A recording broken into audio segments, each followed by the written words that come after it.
체게바라. 실력 따라 대우 다른 건 사회생활 기본이야. 지금 내가 실력이 부족하다는 얘기로 들린다. 공정한 경쟁을 외치지만 막상 본인은 규칙을 지키지 않고 심지어 친한 선배 길복순을 죽이려 한 황희성.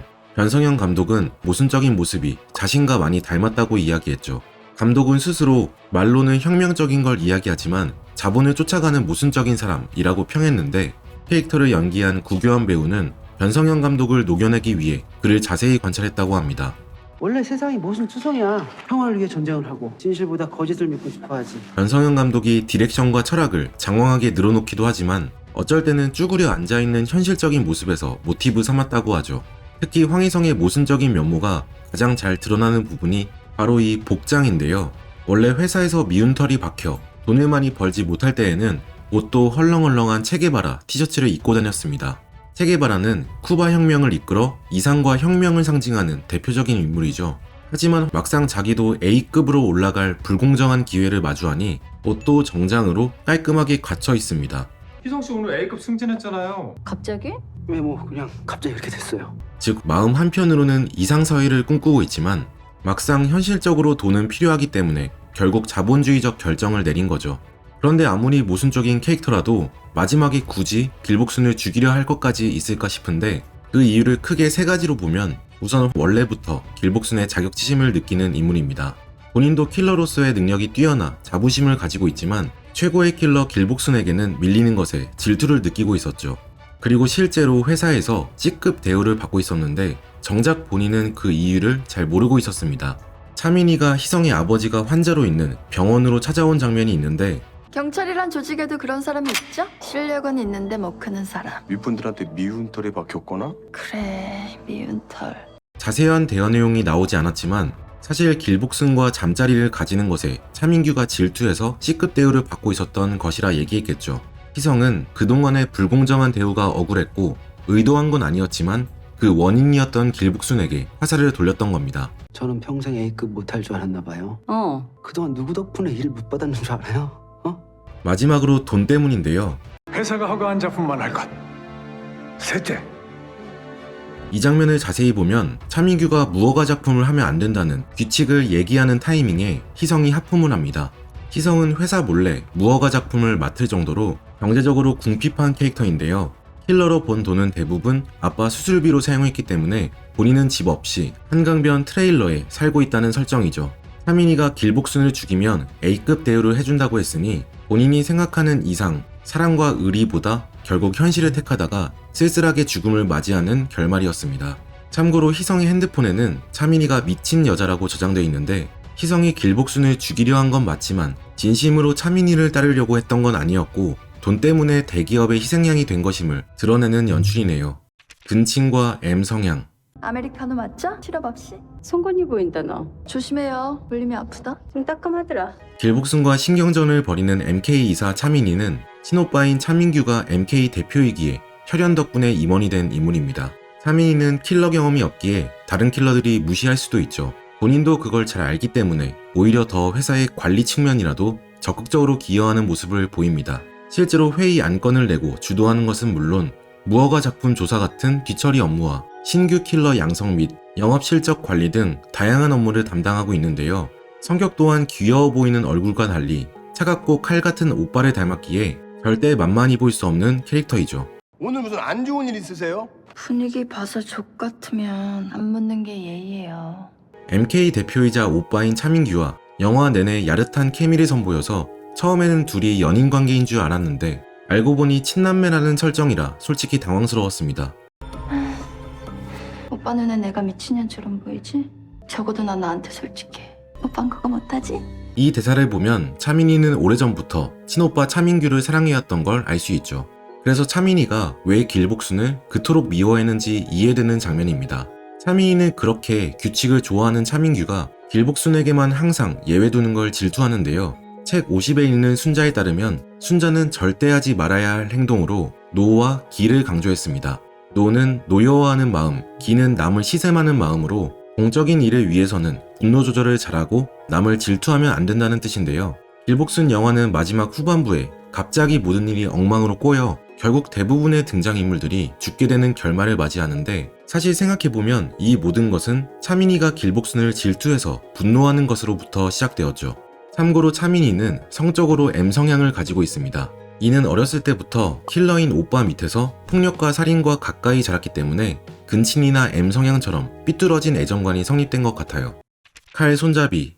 얼마 전에 회사 만든 분이시죠? 부장 구멍가게입니다. 신상 사러 갑니다.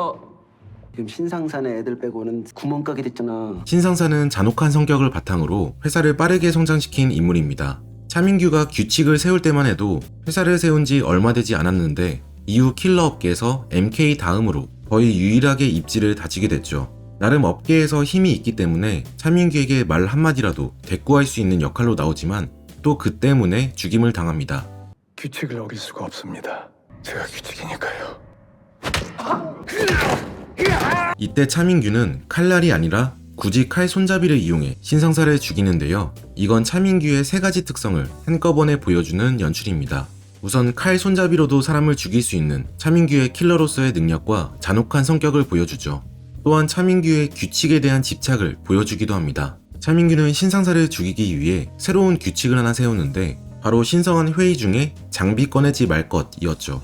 만약 칼날로 신상사를 죽인다면 본인도 방금 세운 규칙을 어기는 것이니 자신의 규칙에 대한 명분을 위해 칼 손잡이로 신상사를 죽인 것으로 보입니다. 물론 애초에 이 규칙 자체가 본인의 이득을 위해 억지로 세워졌지만 적어도 명분을 위해 그 규칙을 직접 지키는 모습을 보여준 것이죠. 마지막으로 변성현 감독이 의도적으로 넣어둔 무딘 칼의 상징인데 이는 조금 있다가 비하인드로 자세히 설명드리겠습니다. 김영지가 죽은 이유. 제가 거짓말해야 하는 겁니까? 넌 그냥 사실대로 얘기해. 네. 실패 맞습니다. 첫 살인을 의미하는 데뷔를 꿈꾸는 김영지는 아직 사회초년생이어서 현실에 때묻지 않은 캐릭터입니다. 순수한 면이 있어 의리를 중시하고 길복순을 존경하는 마음을 가지고 있죠. 안녕하십니까? 김영지라고 합니다. 근데 왜 이렇게 얼어있어요? 언니가 우상이래. 길복순이 의도적으로 실패한 국회의원 아들 자살 사건에 대해 길복순은 사실대로 얘기해도 된다고 하지만 영지가 굳이 거짓말하여 잘못을 덮어주고 함께 죄를 뒤집어 쓴 것은 길복순을 존경하는 마음과 함께 의리를 지키기 위해서였습니다. 순자는 배우는 데는 스승을 가까이 하는 것보다 더 좋은 것이 없고 스승이 될 만한 사람을 좋아하는 것보다 더 빠른 길이 없다라고 했는데 영지 또한 우상이었던 길복순과 가까이 있고 싶어 했고 실제로 길복순을 좋아하기도 했습니다. 근데 나 왜 도왔니? 하려고요. 왠지 선배님 쪽이 좀 더 확률이 높아 보여서. 영지는 길복순과 1대1 대결을 붙어봐서 길복순이 얼마나 강력한 존재인지 이미 알고 있었는데요. 다른 킬러들은 그래도 한꺼번에 길복순을 공격하면 이길 수 있다 판단했지만 이미 한번 경험해본 영지는 어차피 길복순에게 상대가 되지 않을 거라 생각하고 현실적인 판단을 한 거죠. 나한테 거짓말했던 것처럼. 그건 죄송합니다, 대표님. 죄송하면 안 되는데 거짓말은 끝까지 뻔뻔하게. 그게 거짓말인지 알고 있는 사람한테도. 아쉽게도 마지막에 영지는 차민규에게 자신의 거짓말을 번복하다가 죽임을 당합니다. 차민규는 영지를 죽이기 전에 킬러는 끝까지 뻔뻔하게 거짓되어야 한다는 조언을 했는데요. 하지만 영지가 단지 킬러로서의 자격이 부족하여 죽임을 당한 것이 아니었죠. 차민규 입장에선 길복순을 지키기 위해 어쩔 수 없이 영지를 죽인 것입니다. 만약 영지를 살려두는 경우 다른 킬러 회사에서 영지를 찾아 왜 킬러들이 죽었는지 물을 것이고 지금처럼 거짓말을 끝까지 못한다면 결국 MK사와 길복순이 위험해지기 때문에 영지를 죽인 것이었죠. 킬러로서 자질이 부족해서 죽었다기보다 길복순과 차민규의 사랑 사이에서 희생된 역할 정도로 보면 되겠네요. 비하인드. 독고갈비는 은퇴했고 사막이는 휴가 갔고. 사마귀도 곧 돌아오고 훈련생들 잘 키워서 우리도 세대 교체해야지.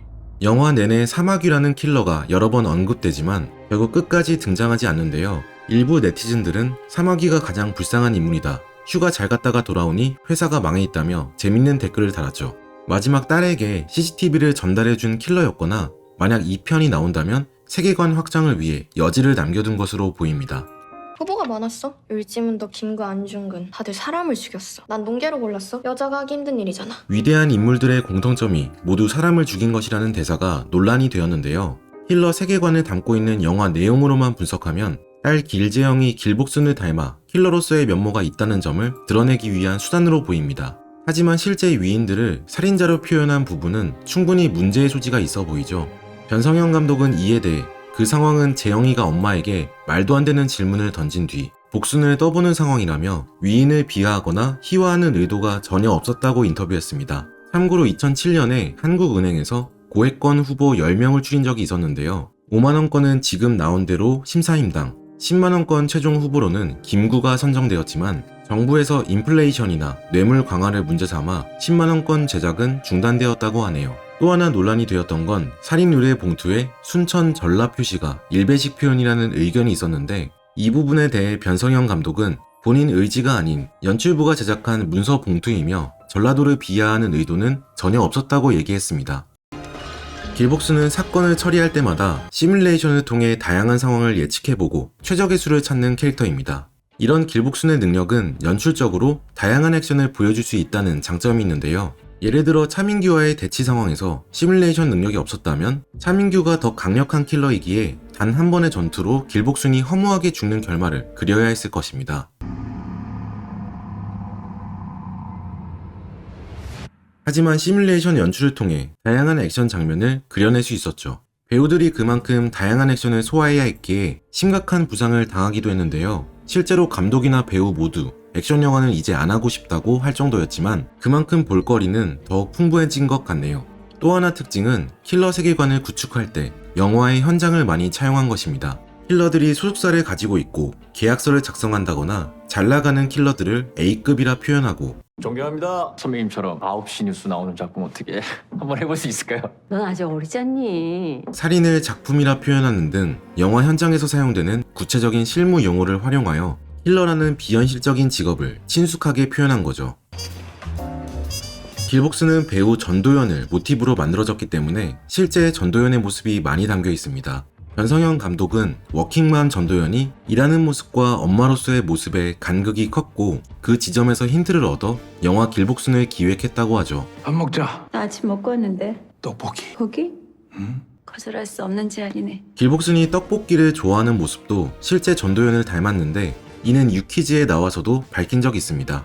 길복순의 이름 복순은 전도연의 이모 이름에서 따왔다고 하며 실제 전도연의 배우의 딸 이름도 재영이라고 하네요. 한 번만 더 그딴 걸 농담이라고 했다간 세상에서 제일 무디칼이 선배 입에 꽂혀있을 거야. 왜 하필 무딘칼이래? 그게 더 아프니까. 감독은 대배우 전도연과 설경구를 존경한다는 의미로 문장 하나를 영화에 넣었는데 그게 바로 무딘칼이 더 아프다입니다.